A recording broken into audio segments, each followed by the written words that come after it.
Welcome to another segment of Fly Fishing Pass It On. Today we're going to be talking about fly fishing out of pontoon boats and inflatables. These boats are been a favorite of mine for many years. They're really a great mode of transportation.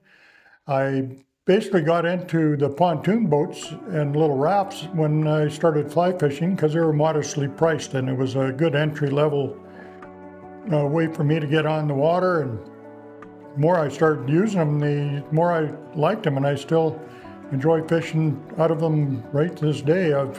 We used to guide on some trophy lakes. We put most of our clients in these personal pontoon boats where they could kind of fish on their own, enjoy the day. We'd go in and help them net or rig up if we needed to, and we also used drift boats and that too, and when necessary, when people need a lot more hands-on. But what I like about the pontoon boats specifically is how versatile they are, and you can go fish the water you want to fish, how you want to fish it, and really work the banks. I don't think there's a better craft out there to fish the banks really good on rivers or streams.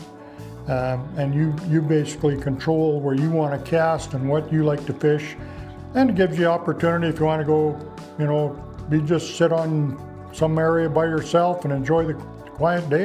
It's great.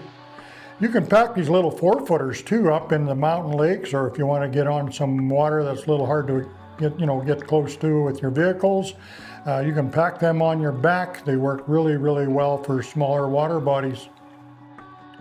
Also, we've used the Pac 9000s. I use the Outcast boats primarily, and they've been really good to me. Very durable. I haven't had any issues with any frames break on them or any bladder problems really that I can speak of. We use our boats very hard. There's a lot of times when we were guiding, we would pack 8 or 10 of them in a trailer. They'd be deflated, and then we get to the water, we'd start inflating them. And you can use hand pumps, which we used to use, and now they have some beautiful little 12-volt pumps that'll pump these boats up nice and solid real quick. So if you're looking for something that you can pack along in your pickup truck or your SUV, if you have your camper in behind or whatever else, really opens up a lot of opportunities for you. The rivers are a really nice way to fish too in pontoon boats. You can launch them easily, you can take them out easily, and you're going to be getting to water that you wouldn't necessarily get to walking and wading. So you get to fish the whole stretch. We used to do schools on the Bow River here, and when I did those schools, I brought on the pontoon boats because I wanted my the students to realize that they could go pick up a pontoon boat and go fish on their own if they wanted to.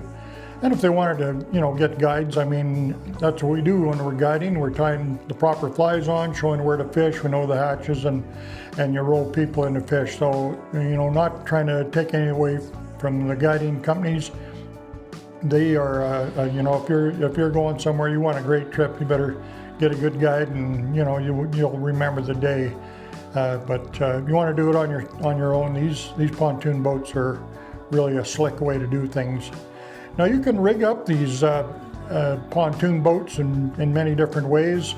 There's some really good online videos out. I see Phil Rowley and a few others that are doing some videos of setting up your pontoon boats in different ways. So you can check those out. I won't get into that too much, but you can put depth finders on there. I used to use fishing buddies with the little side finders, which are really handy. You could be kicking along, working the bank, and it would mark the fish right to the shoreline. So you don't get that from the depth finders, and the cones that are just coming off the bottom of your watercraft. So the side finder is a good opportunity there to spot a lot of fish, because you won't see them otherwise. And that's where most of the fish are feeding, is in the shallows. Also, you can put rod holders on there, all kinds of bags and get up you can put on there. There's stripping aprons that are handy to lay all your goodies on there. I like to use those. My fly line would sit on top of the stripping apron, wouldn't tangle up in my feet when I was using sinking lines especially, and even on floating lines. Also, you can use anchors, which have little anchor pull ropes that are integrated right into the frame system. It works very well. Now with the anchors, I would like to mention there's some of these boats that have casting platforms, and you can stand on them. And there's also, the footrests that guys are using to put their feet up. So they'll drop the anchor and their watercraft is swaying in the wind and the breeze somewhat. And when you're fishing lakes in particular, you want to be in contact with your fly line and your rod and your fly line. Your rod tip's in the water, of course. You want your fly line to be tight right to your fly.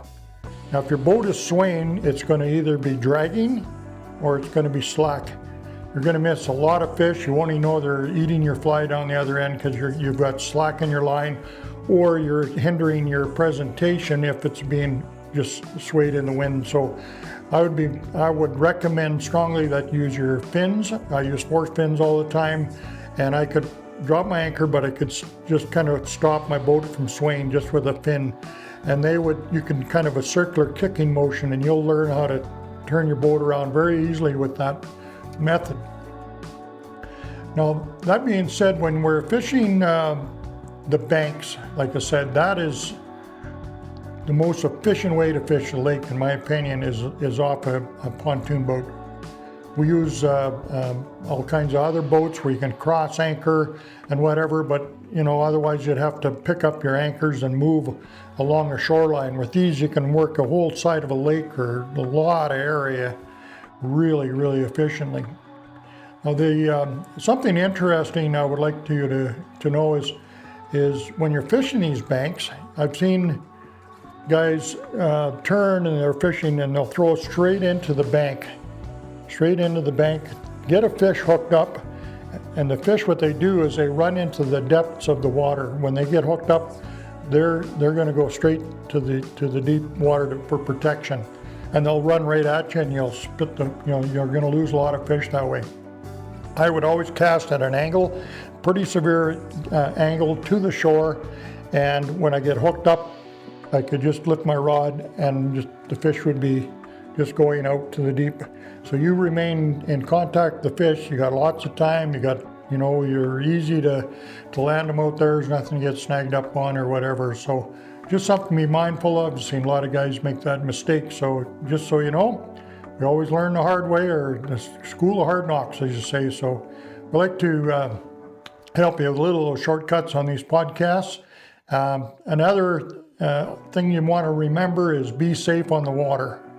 Make sure you have a life jacket on. There's very seldom that these will burst or anything like that. I know the Outcast boats are very reliable. They've been building inflatable boats, these big whitewater rafts for, I don't know, probably 20, 30 years or more, and very reliable boats. There's some lower end boats that I can't verify, but you get what you pay for is how that works, and I'd be a little bit cautious. But I have seen where a valve might shift or whatever, and the air would evacuate. We've seen that one time. And so you want to make sure you've got a life jacket on you. You still have the other pontoon that's going to hold you up. It's not, it's pretty safe watercraft. I've rode these in canyons and pretty rough water and very heavy rapids, and I felt quite safe in them.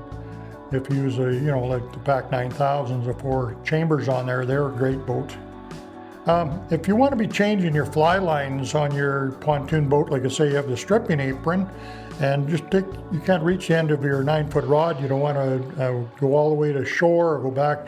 Pack your reels and your lines with you on your boat.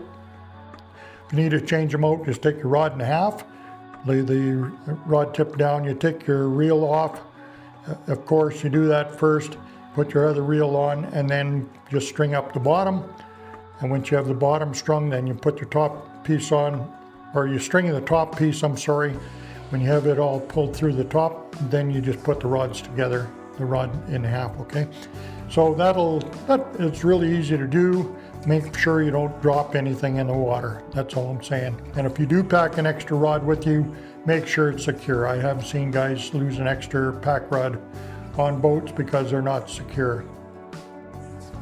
So another deal would be always have a repair kit. They have these proper repair kits with the right adhesives and material to repair any damage to a bladder if you have that. And that can happen, and don't let that happen, and let ruin a good fishing trip on you. If you have your repair kit, you can easily repair it yourself. You're back on the water in minutes. Another thing to consider when you're hauling pontoon boats, if they're inflated, is to soften them up quite a bit, because if you're driving up a mountain lake road, for example, you get in the higher elevation, there will be more pressure and you can blow a bladder out. It'll get that extreme pressure change. So pack them soft. They're a lot better to pack, even on flat roads. I would pack them soft so it doesn't wear on the fabric. I've seen them or heard of them, the pontoons just being set on a tailgate of a pickup, and if they're solid, they'll rub through the skin eventually. So if they're soft, that won't happen, and you can just use your little winch straps and tie them down. I hope this helps you out a little bit with some little tips and tricks for the pontoon boats. And I do like to thank you very much for participating on our channel. If you have any questions or concerns, shoot them through to me. Give me some comments or feedback anytime. I really appreciate it very much. So look forward to seeing you again on our next podcast for some more fly fishing tips. Thanks for watching, and we'll catch you again real soon. Thanks for watching Brent's Fly Fishing Instructional Series. He can be found on Brent's YouTube channel and Sport Fishing on the Fly.